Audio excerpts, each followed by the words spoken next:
Saudara Sekjen Partai Solidaritas Indonesia, PSI, Raja Juli Antoni mengklaim ada pihak yang berupaya mengadu domba Presiden Prabowo Subianto dengan Presiden ke-7 Joko Widodo, Wapres Gibran Rakabuming Raka dan juga PSI.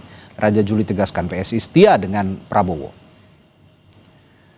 Menurut Raja Juli ada pihak yang menyebarkan video dengan narasi berisi Presiden ke-7 Jokowi dan Wapres Gibran yang tengah menggalang aksi demonstrasi.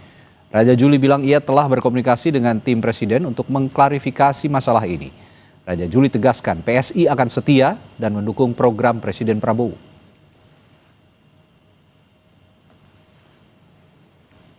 Saya kira Mas Kaisang membuat rilis bahwa di tengah hiruk pikuk dan masalah yang kita hadapi ini ada medsos ya yang cukup dibanjiri oleh banyak pihak yang mencoba mengadu domba antara Pak Prabowo dan Pak Jokowi, termasuk Mas Gibran dan PSI. Semalam misalkan dari tim Pak Prabowo kami berkomunikasi cukup intens ya untuk saling mengklarifikasi tabayun ya. Ada sebuah video yang isinya berbeda dengan narasinya. Jadi isinya Pak Jokowi ketemu siapa, Mas Gibran ketemu siapa, PSI ketemu siapa, tapi itu dianggap sebuah pertemuan untuk menggalang demo-demo yang terjadi pada hari ini. Kami kutip dari Kompas.com, Kaisang merespons beberapa konten di media sosial yang berupaya membenturkan Bapak Presiden Prabowo Subianto dengan PSI dan Bapak Jokowi. DPP PSI dengan tegas menyatakan bahwa itu adalah bohong dan menyesatkan. Ini adalah adu domba yang menginginkan perpecahan antar pemimpin dan anak bangsa, ujar Kaisang. Saudara PSI sebut ada pihak-pihak yang ingin mengadu domba Presiden Prabowo dengan Jokowi, Wapres Gibran dan juga Kaisang. Siapa pihak yang dimaksud dan apa tujuannya? Kita ulas bersama juru bicara PSI Beni Papa, politisi Gerindra yang juga Wakil Ketua Komisi 13 DPR RI Sugiat Santoso dari fraksi Partai Gerindra, serta Direktur Eksekutif Carta Politika Yunarto Wijaya. Selamat malam Bapak-Bapak. Selamat malam. Selamat malam. Saya ke Bung Beni dulu dari PSI kalau begitu. Bung Beni, jadi kalau saya ingin lebih spesifik lagi, yang orang-orang yang ingin mengadu domba ini menurut dari PSI, analisis PSI siapa?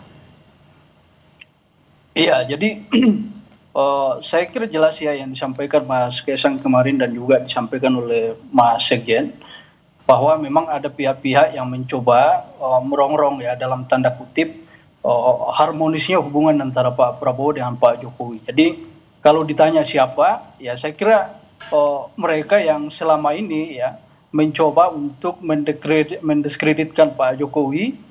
Orang-orang yang selama ini tidak suka ketika Pak Jokowi dan Pak Prabowo bersatu bersama-sama untuk saling memberikan menjaga hubungan untuk membangun bangsa dan negara ini. Jadi sebenarnya tidak sulit juga untuk mengidentifikasi, tapi saya pikir silakan masyarakat yang menilai siapa yang ingin membenturkan hubungan Pak Prabowo dengan Pak Jokowi. Tapi bagi kami, bagi Partai PSI, saya pikir kita tidak terlalu sulit untuk melihat ya siapa yang kelompok-kelompok mana yang ingin agar hubungan Pak Jokowi dengan Pak Prabowo itu kemudian retak dengan diadu domba dengan narasi-narasi yang hoax ya. Okay. Apalagi kalau kita lihat narasi-narasi yang mereka bangun itu kan narasi-narasi yang tidak benar ya. Banyak video-video ya yang diproduksi akun-akun yang memang selama ini yang selalu menyerang Pak Jokowi, Mas. Jadi ya mereka yang sedang ingin mengais keuntungan di tengah situasi hari ini yang sedang kita hadapi. Oke, lalu dengan demikian apa yang ingin PSI tindak lanjuti? Bukankah dengan pernyataan-pernyataan yang bersayap seperti ini juga dikhawatirkan malah nanti menambah kekisruhan, Bung Beni? Saya pikir kami dengan pernyataan Mas Ketum kemarin dan juga Mas Sekjen, saya kira jelas ya bahwa posisi kita adalah sejak awal itu tegak lurus dengan Bapak Presiden Pak Prabowo. Jadi bahkan di Kongres Mas Ketum sendiri menyampaikan ketika Pak Prabowo menyampaikan meraputi, maka sudah pasti juga PSI akan meraputi. Artinya PSI dengan Pak Prabowo ini satu padu, dan juga saya kira demikian juga dengan Pak Jokowi dan Pak Prabowo ini satu padu, satu hubungan yang sangat harmonis untuk membangun bangsa dan negara ini. Toh kalaupun misalnya ada pihak-pihak yang mencoba untuk mengadu domba ini, kami meyakini Mas bahwa itu tidak akan pernah berhasil. Karena bagaimanapun juga secara fakta hari ini, hubungan antara Pak Jokowi dan Pak Prabowo cukup baik, sangat harmonis dan saling menghormati antara dua tokoh bangsa. Dan di bawah pemerintahan Pak Prabowo, Pak Jokowi juga punya komitmen untuk bagaimana memberikan sumbangsi terbaiknya pikiran-pikiran beliau sehingga bisa membantu pemerintahan ini bisa melaksanakan, bisa mensukseskan agenda-agenda yang memang sejak awal menjadi prioritas. Oke, saya ke Bung Sugiat. Bung Giat, kalau melihat pernyataan dari PSI, apa Gerindra punya analisis yang sama atau dugaan yang sama? Kalau dari Gerindra yang saya pahami bahwa kita tidak terlalu mengkhawatirkan kalau ada misalnya indikasi adu domba antara Pak Prabowo dengan tokoh yang satu atau tokoh yang lain, dalam konteks ini Pak Jokowi. Karena kami pahami dari karakter personal Pak Prabowo itu DNA kepemimpinannya adalah mempersatukan. Beliau di internal rapat Gerindra ataupun secara vulgar sebagai seorang presiden berkali-kali mengatakan bahwa modal lancarnya pembangunan atau suksesnya pembangunan beliau adalah persatuan dan kesatuan. Pasti beliau sebagai seorang personal itu maupun sebagai seorang presiden akan berusaha sekuat-kuatnya untuk membangun harmonisasi dengan setiap elemen bangsa, dengan Pak Jokowi, dengan Bu Mega, dengan Pak SBY dan seluruh elemen bangsa. Saya pikir itu tidak terlalu mengkhawatirkan. Yang kami khawatirkan dari beberapa peristiwa belakangan ini adalah ada upaya mengadu domba rakyat dengan negara. Saya pikir itu jauh lebih substansi ketimbang kita membahas semacam gosip-gosip politik yang tidak ada juntrungannya antara hubungan atau relasi antara Pak Prabowo dengan Pak Jokowi. Betul kata kawan kita dari PSI bahwa kalau ada upaya ingin mengadu domba Pak Prabowo dengan siapapun tokoh bangsa yang selama ini secara vulgar kita lihat bahwa beliau menghargai, saya pikir tidak akan berhasil. Artinya sampai detik ini komunikasi hubungan Pak Prabowo dengan Pak Jokowi baik-baik saja? Ya, saya pikir ini kelebihan Pak Prabowo ya, satu-satunya tokoh politik yang secara personal bisa membangun komunikasi dengan seluruh pihak. Ketika ada beberapa tokoh politik yang sampai sekarang belum mencair hubungannya, ya hanya Pak Prabowo kan. Pak Prabowo bisa berkomunikasi dengan Pak Jokowi, harmonis. Pak Prabowo juga bisa berkomunikasi dengan Bu Mega, bisa berkomunikasi dengan Pak SBY, dan ini modal utama bagaimana mensukseskan program-program pembangunan yang akan diinisiasi oleh Pak Prabowo. Mas Soto, PSI bilangnya adu domba, upaya adu domba, dugaan upaya adu domba antara Pak Prabowo dengan Pak Jokowi. Kalau Bung Gia tadi upaya adu domba antara negara dengan rakyatnya sendiri. Nah, kalau Anda melihatnya? Ya, statement ini kan jadi ramai ketika memang ada rilis dari Mas Kaisang yang dijelaskan kemudian oleh Raja Juli Antoni ya. Saya tadinya berharap sebetulnya PSI tidak membuat statement seperti ini mengomentari atau merespon situasi hiruk-pikuk yang ada. Yang saya tunggu sebetulnya adalah bagaimana PSI bisa merespon misal beberapa tuntutan yang sudah ramai sekali yang terkait dengan bagaimana kekisruhan ini dimulai dari tuntutan tersebut. Misal RUU perampasan aset. Kan dari dulu PSI teriak-teriak, dorong lebih dalam, mereka lebih tidak punya beban, mereka tidak ada di parlemen. Yang kedua, kita tahu ada distrust terhadap lembaga parlemen. Betul, yang sekarang disasar adalah DPR di level nasional. Tapi teman-teman PSI punya banyak sekali anggota DPRD. Kenapa tidak kemudian melakukan evaluasi, memastikan bahwa hal-hal yang membangun distrust tadi itu bisa dikonsolidasikan di PSI dan mereka membuat sebuah solusi, karena partai itu harusnya punya tugas mengurus rakyat, mengurus konstituennya, bukan mengurus keluarga tertentu. Itu yang saya lihat tadi istilah dari Bang Giat adalah jangan kita kemudian terjebak dalam hubungan personal antara satu pihak dengan pihak yang lain. Partai itu tidak mengurus sebuah kisah dalam telenovela yang kemudian terlalu menghabiskan banyak energi antara satu pihak dengan pihak lain. Tokoh A akur atau tidak, berantem atau tidak, rujuk atau cerai, itu bukan permasalahan bangsa. Itu yang menurut saya seharusnya bisa menjadi fokus. Dan saya pikir tidak perlu terlalu sensitif ya. Kita harus melihat secara lebih jernih. Contoh, kalau ingin melihat apakah ada adu domba atau tidak misalnya, ketika ada seorang akademisi misalnya memberikan saran kepada Pak Prabowo, IKN jangan jadi skala prioritas saat ini, sehingga anggarannya jangan terlalu besar, walaupun ini legacy dari pendahulunya. Ketika Pak Prabowo bisa fokus ke MBG, Kopdes, atau program-program lain yang kemudian memang jadi prioritas, ya mau tidak mau dengan keterbatasan anggaran, lalu kemudian IKN ditahan terlebih dahulu. Apakah itu mengadu domba? Tidak. Pengamat atau akademisi itu sedang berbicara mengenai negara. Atau contoh lain misalnya, beberapa influencer banyak atau misalnya konten-konten yang menyebarkan konten Gibran pada saat DPR joget-joget, di situ ada Mbak Titi Soeharto, ada Mbak Sarah, ponakan Pak Prabowo, lalu kemudian seakan-akan katanya Gibran marah. Apakah itu mengadu domba? Kita nggak tahu. Nah, poin saya, teman-teman PSI ngapain masuk ke dalam wilayah ini? Fokus bantu pemerintah, bantu lembaga DPR dan DPRD, termasuk kepada kader-kadernya, memastikan apa yang menjadi tuntutan demonstran itu kemudian bisa diselesaikan. Oke, Bung Benny, alih-alih memberikan pernyataan bahwa ada upaya adu domba antara Pak Jokowi dengan Pak Prabowo, kenapa tidak mendorong saja tuntutan-tuntutan publik yang seperti dibilang oleh Mas Toto tadi, tuntutan-tuntutan publik yang saat ini masih banyak mandek di parlemen misalnya, ataupun juga di pemerintahan? Iya, saya kira sejak awal ya kita mendukung Pak Prabowo dan juga kita juga memberikan masukan-masukan, termasuk bukan hanya di level nasional, tapi di daerah-daerah juga anggota-anggota legislatif kita itu secara aktif mengevaluasi, mendukung program-program yang ada di pemerintahan pusat sampai ke daerah. Jadi sebenarnya dalam konteks ini kita juga tidak abai dengan tugas-tugas seperti yang disampaikan oleh Mas Toto tadi. Tapi kenapa kemudian ini direspon oleh Mas Ketum? Saya kira ini penting juga untuk memberikan penegasan kepada publik bahwa narasi-narasi yang dibangun hari ini yang seolah-olah bahwa kejadian hari ini juga ada campur tangan dari Pak Jokowi ya, sebagaimana narasi yang tersebar di media, saya kira penting untuk PSI menjelaskan duduk masalahnya dan menegaskan ke publik bahwa isu-isu tersebut adalah hoax dan tidak benar, sehingga publik juga kemudian hari ini tercerahkan dengan apa yang disampaikan oleh PSI, karena kami tentu berkepentingan untuk menyampaikan itu supaya apa? Supaya hubungan antara Pak Jokowi kemudian Mas Gibran, PSI dengan Pak Prabowo itu kemudian dilihat publik sebagai satu hubungan yang harmonis. Ini yang kita inginkan, sehingga mengurangi diksi-diksi yang kemudian justru memprovokasi masyarakat di tengah situasi hari ini yang saya pikir kita punya sama-sama, kita punya kepentingan yang sama untuk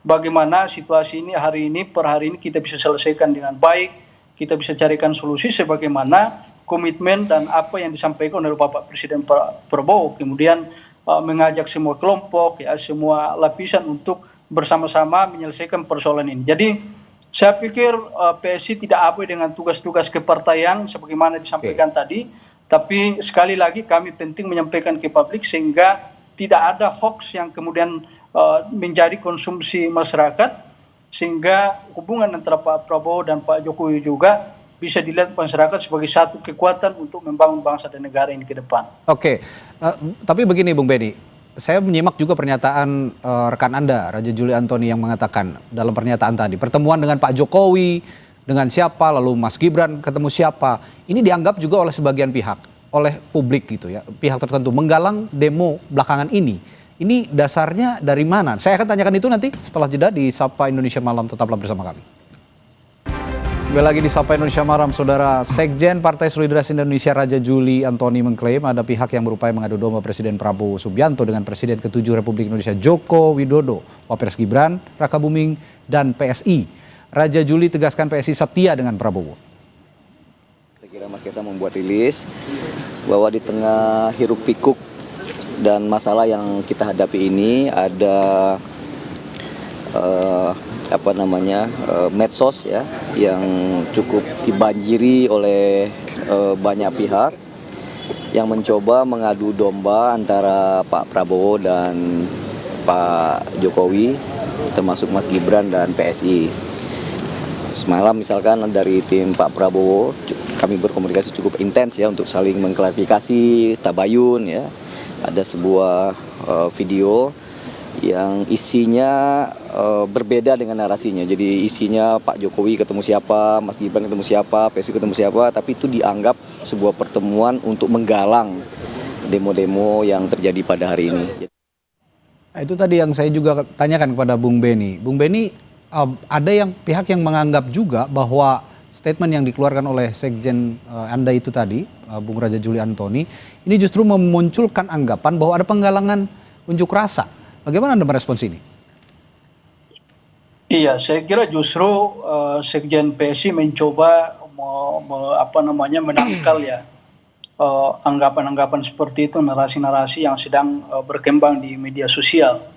Pertemuan-pertemuan antara beberapa influencer dengan Pak Jokowi, kemudian ada 1-2 influencer yang kemudian memberikan statement yang berbeda dengan sikap Pak Jokowi dan Mas Gibran dan PSI terkait dengan situasi hari ini. Saya kira tidak bisa dibaca bahwa itu adalah bagian daripada konsolidasi ataupun bagian daripada isi pertemuan influencer dengan Pak Jokowi. Jadi tidak bisa juga kita kemudian menyimpulkan bahwa karena 1-2 influencer yang pernah ketemu Pak Jokowi kemudian itu dianggap sebagai bagian daripada sikap Pak Jokowi. Itu satu. Yang kedua terkait dengan pertemuan beberapa perwakilan Gojek dengan Mas Wapres, saya kira tadi sudah diklarifikasi sendiri oleh pihak Gojek bahwa benar mereka diundang oleh Mas Wapres untuk berdiskusi terkait dengan apa yang sedang berkembang dan yang hadir di situ juga sudah diverifikasi, sudah dicek oleh pihak Gojek dan benar bahwa mereka adalah mitra. Yang kedua, bahwa yang hadir pada saat pertemuan dengan Wapres itu adalah orang yang sama ketika Bapak Presiden Bapak Prabowo Subianto mengundang pihak Gojek untuk berdiskusi pada bulan Maret yang lalu. Jadi saya pikir ini yang mesti dilihat oleh publik, dibaca oleh publik, bahwa konteks dan pertemuan, setiap pertemuan kan berbeda-beda dan saya kira mesti diklarifikasi betul bagaimana kebenarannya pertemuan itu. Dan yang paling penting adalah tidak bisa kemudian publik menyimpulkan serta-merta ya. Sekali lagi termasuk tadi salah satu influencer yang pernah bertemu Pak Jokowi kemudian dianggap sebagai suara dari Pak Jokowi. Saya kira tidak bisa seperti itu juga. Jadi ini adalah hoax yang sedang berkembang di media sosial yang memang bagi kami Partai PSI berkepentingan untuk mengklarifikasi ini. Sifatnya klarifikasi. Tujuannya satu Mas, bahwa agar upaya-upaya pembangunan yang sedang digalakkan oleh pemerintahan Pak Prabowo hari ini, kemudian dalam situasi hari ini kemudian tidak dicederai oleh narasi-narasi kebohongan yang berkembang di media sosial. Saya ingin sedikit mengesampingkan diskusi kita malam hari ini soal adu domba yang katanya ada upaya adu domba antara Prabowo dan Jokowi. Saya tanyakan ke Bung Giat. Bung Giat, terlepas dari ada statement dari PSI seperti ini, tapi saya ingin juga tanyakan strategi psikologis menangkal provokasi segala macam provokasi yang akhir-akhir ini sebenarnya begitu cukup liar ya, boleh dikatakan cukup liar narasi-narasinya, termasuk memang sangkaannya atau dugaannya dari PSI ini. Ada strategi khusus dari Partai Gerindra khususnya untuk citranya pemerintah dan lebih spesifik lagi Presiden Prabowo? Ya, kalau terkait dengan indikasi politik adu domba, sebetulnya kan Pak Presiden sendiri berkali-kali mengatakan bahwa kelemahan bangsa kita ini tradisi politik yang ada di Nusantara ya. Kenapa misalnya dari zaman kerajaan terus zaman penjajahan Belanda selalu tradisi politik kita itu politik divide et impera kan, politik pecah belah, politik adu domba sehingga nggak bisa maju-maju. Nah, itulah yang ingin dituntaskan oleh Bapak Prabowo Subianto. Tidak ada lagi tradisi politik seperti itu. Apalagi kan kalau kita belajar sejarah misalnya founding father kita membentuk negara Indonesia yang modern ini itu kan biasa saja misalnya terjadi dialektika perdebatan terkait dengan kebijakan negara, ideologi negara, program-program, tapi secara personal founding father kita kan bersahabat semua kan, Agus Salim dengan tokoh PNI bersahabat yang lain. Saya pikir tradisi seperti itu yang ingin dikuatkan lagi oleh Presiden kita Bapak Prabowo Subianto dengan membangun hubungan yang sangat harmonis dengan semua pihak. Dengan sekali saya katakan dengan elit-elit politik yang ada, dengan lembaga-lembaga yang ada. Itu yang pertama. Yang kedua, saya pikir apa yang dilakukan oleh Bapak Presiden kita menanggapi persoalan-persoalan yang belakangan ini terjadi, saya pikir itu adalah langkah yang terukur, sistematis dan strategis.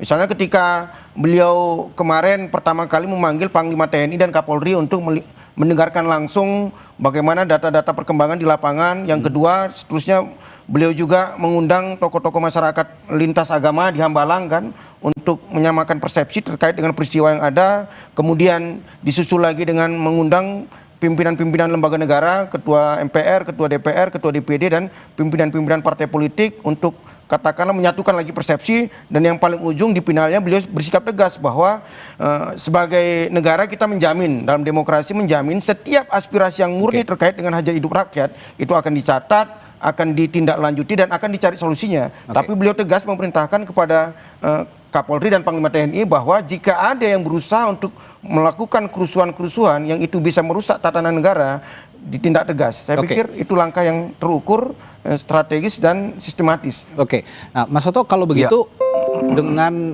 cara-cara yang sudah dilakukan pemerintah sejauh ini, apakah itu sudah cukup progresif untuk meredam ataupun membalikan suasana kondusif lagi, juga tuntutan-tuntutan publik yang begitu masif sekarang juga sudah bisa, apakah sudah sudah bisa terjawab atau belum? Karena kalau melihat apa yang diutarakan oleh PSI ini sebenarnya kalau saya pribadi melihat agak sedikit keluar dari tuntutan publik yang tidak nyambung, bukan hanya keluar menurut saya. Ini tidak terlalu berkorelasi dengan itu. Nah, apakah sudah cukup progresif apa yang poin paling pentingnya adalah jangka pendek kita bisa bicara mengenai penanganan keamanan. Ketika kemudian penanganan keamanan tidak cukup diperbantukan TNI. Di situ ada perdebatan lah. Tetapi kehadiran presiden kemarin menunjukkan negara masih ada. Paling tidak itu. Tapi ketika berbicara mengenai hal yang lebih mendalam, ini kan ada akar masalahnya. Kita lihat tuntutannya apa. Kemarahan itu ada kepada DPR. Ada beberapa tuntutan terkait dengan mereka tidak pernah mendengarkan tone deaf. Lalu kemudian ada yang konkret terkait RUU perampasan aset. Terkait pemerintah juga ada beberapa kebijakan yang kemudian dikritik. Naiknya pajak, apakah efektivitas dari MBG tidak perlu dievaluasi, dan lain-lain dan lain-lain. Ini kan poin pentingnya adalah negara mau mendengar atau tidak, baik itu eksekutif, baik itu legislatif. Selama ini seakan-akan ada yang disconnect. Dan orang merasa kemudian mereka harus teriak kemana lagi. Sehingga ketika kemudian terjadi hal-hal yang mungkin tidak terlalu besar, hanya momen tertentu mikro sifatnya, DPR joget-joget, ada yang terkesan menantang, publik marah. Lalu ketika kemudian ada hal-hal kecil, bukan hal kecil ya, lalu ketika kemudian terjadi kesalahan fatal pada saat penanganan keamanan ada yang meninggal, orang langsung ngamuk. Dan itu kan rentetan dari akumulasi tadi. Itu poin yang saya ingin tegaskan ke teman-teman PSI. Tugas partai itu bukan ngurusin keluarga tertentu. Saya agak kaget loh tadi. Mas Beni tadi misalnya bicara, kok tiba-tiba tema kita tentang Pak Jokowi dengan Pak Prabowo. Pertanyaan saya, Pak Jokowi memang kader PSI. Pertanyaan saya yang kedua, tadi tiba-tiba menjelaskan Mas Gibran. Apakah Mas Gibran kader PSI? Kan PSI bukan mengurusi keluarga Jokowi saja. Tugas PSI lebih besar dalam konteks mencapai Indonesia emas. Termasuk saya belum mendengar press release PSI mengomentari apa yang terjadi dalam hiruk-pikuk ini.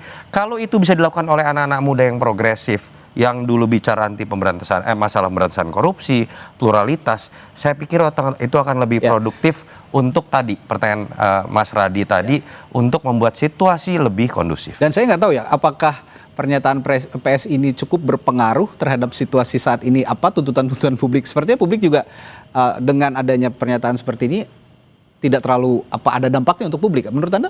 Tidak ada kaitannya karena kalau tujuannya adalah misalnya kan disebutkan bahwa kita juga berkomunikasi dengan tim kepresidenan. Saya kaget juga loh. Pak Prabowo punya BIN, Pak Prabowo punya BAIS, punya intel polisi, masa meragukan bahwa Pak Prabowo sekedar tidak tahu itu hoax. Lebih baik bantu Pak Prabowo mencari akar masalah, memberikan masukan, baik dalam konteks di eksekutif terkait kebijakan, ataupun dalam konteks, jangan lupa loh, Pak Prabowo pemimpin koalisi partai-partai yang sekarang anggota DPR-nya lagi dikritik.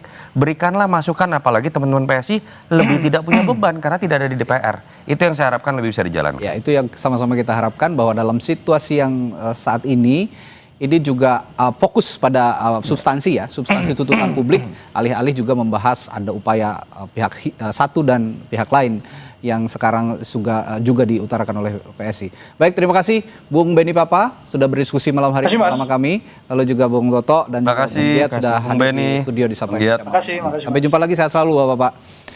Saudara, setelah jeda kami punya bahasan lainnya di Sapa Indonesia Malam. Presiden Prabowo Subianto meminta masyarakat menyuarakan pendapat tanpa bertindak anarkistis, dan sejumlah tokoh lintas agama pun mendorong agar aspirasi disampaikan secara damai. Sesaat lagi bahasannya bersama rekan saya Friska Clarissa.